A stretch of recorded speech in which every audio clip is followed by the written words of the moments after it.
today is the anniversary of the lowest scoring NFL game in the league's history. It was a Monday Night Football game back in 2007.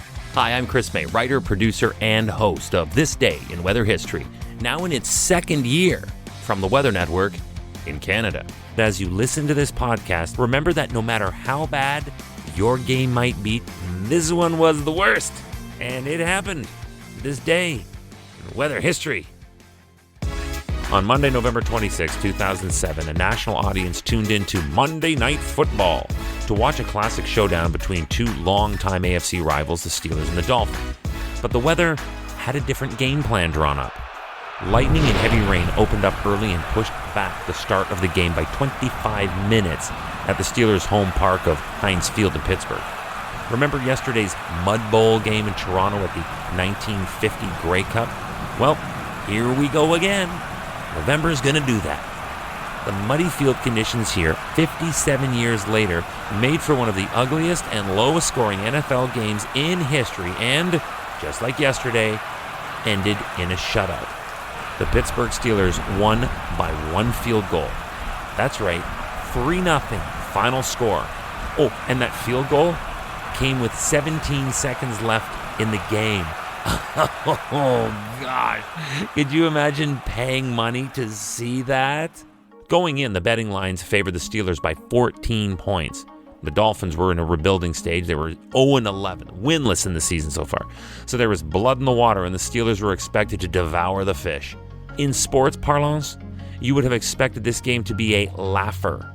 But instead, it was a joke. As a punchline, this Monday Night Football game became known as the Muddy Night Football, which is actually quite clever. I wish I had thought of that. That's awesome. Seriously, though, what happened? The day prior, Sunday, November 25th, a deep low-pressure system moved out of the Gulf of Mexico and headed northeastward into the Ohio Valley. We've seen this before.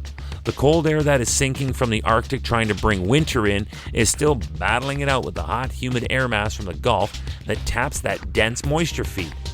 If you're ahead of or wrapped around behind the front, you're into snow and or freezing rain or ice pellets along the boundary. But if you are within the warm sector, then you get all rain. Pittsburgh on this night got the latter. This system, over a 3-day period, unloaded huge amounts of rain from the Gulf Coast clear through the New England shores. The sharp infusion of the Gulf air mass created a convection that, along with powerful bursts of heavy rain in a short period of time, also developed thunderstorms. And that is what actually caused the delay to the start of the game. Let's dig into this and unpack a few things. First, Western Pennsylvania has long been known as a football hotbed. Football fans in the Pittsburgh area will watch it all. High school, college, and the pros. And Heinz Field is not only the home of the Steelers, but also where the college Pitt Panthers play. Plus, every year around Thanksgiving, Heinz Field hosts the high school championship games for level A through 4A. In 2007, these three levels of play all had their respective events that were played on the one field, and they all happened within a span of 11 days. Friday, November 23rd. 4 high school championships were played. Saturday, November 24th. Pitt hosted a college game. The Heinz Field surface took a beating with this game featuring players almost as big and physical as the pros. And as a result, most of the middle of the field was gouged and the grass was now in terrible shape. In all, there were 7 football games being played at peak intensity on all the grass at Heinz Field, 6 of which happened before our one NFL Pittsburgh Steelers game versus the Miami Dolphins. Steelers management, fully aware of the guaranteed television audience that comes with being the only game on for this special Monday night tradition, ordered new sod to be placed over the old beat-up turf.